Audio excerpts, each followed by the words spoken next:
Army General Bill Rogers tells America exactly how Obama betrayed Americans on the battlefield. Whether liberals want to admit it or not, America is still at war. We've been at war since the Twin Towers were attacked over 16 years ago, and we're still at war today. Not because we want to be at war, but because we are still being threatened on a daily basis by the ideology that killed thousands of our own. It's the ideology that will not tolerate freedom, and that the entire country rallied against when the sting of the death of our friends and family was fresh. Today, however, so many have forgotten what it was like to feel the horror of knowing we were under attack. We have whitewashed and polished up the religion that says we should die and attributed it to extremists and whack jobs. This has been done by those who are willing to trade the blood of their countrymen for votes to keep them in office. According to U.S. Army General John Nicholson, we were once again put in the crosshairs of the same religion of hate who we declared to wipe out by our former Commander-in-Chief, Barack Hussein Obama. Nicholson has an up-close and personal view of what it's like to fight jihadists, and how best to beat them back. According to him, Obama did everything to encourage our enemies.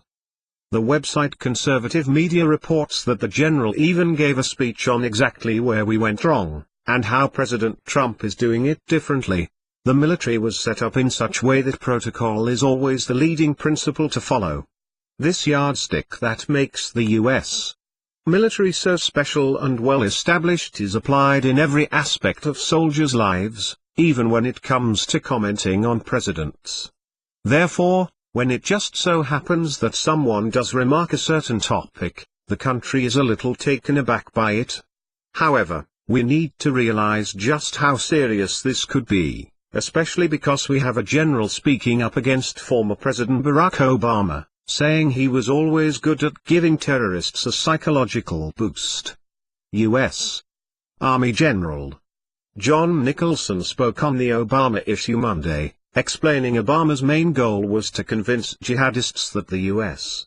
Army was not willing to fight, thus adding fuel to the fire. This caused for the Taliban to perceive America as fragile and labile.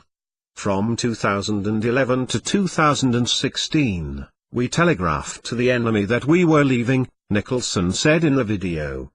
We drew down our forces steadily, I'd say too far and too fast, and so the enemy believed that in this contest of wills, we had lost our will, he continued. Number 1, I'm concerned about international will, and international will to succeed. Nicholson had commented prior to this that he was very concerned about the level of losses in Afghanistan. From 2015 to 2016, the U.S. Army managed to lose around 15% of the Afghanistan's districts.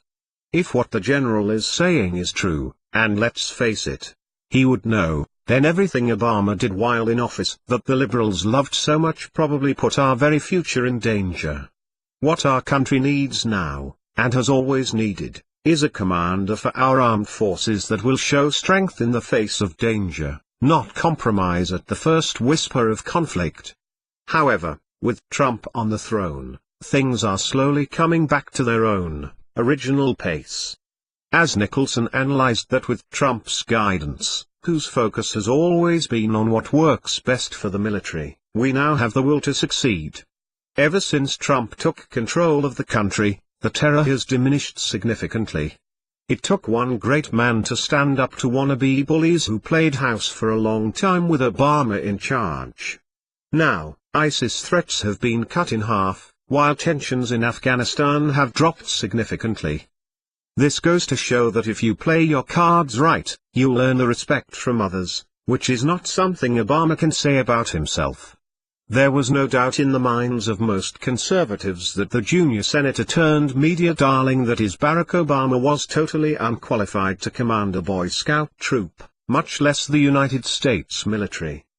But according to America's News Hub, all of that changed with President Donald Trump. Nicholson said that now under Trump, who is pro-military and pro-United States interests, we now have the will to succeed.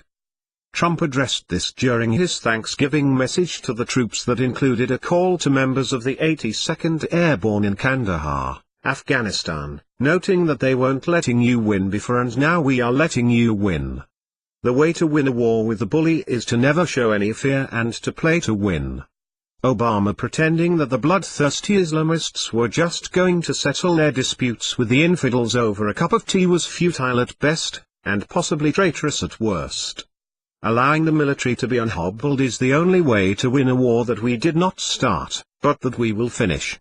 That's the only way to beat radical Islam, and we finally have a president that will empower them to do. Army general goes rogue and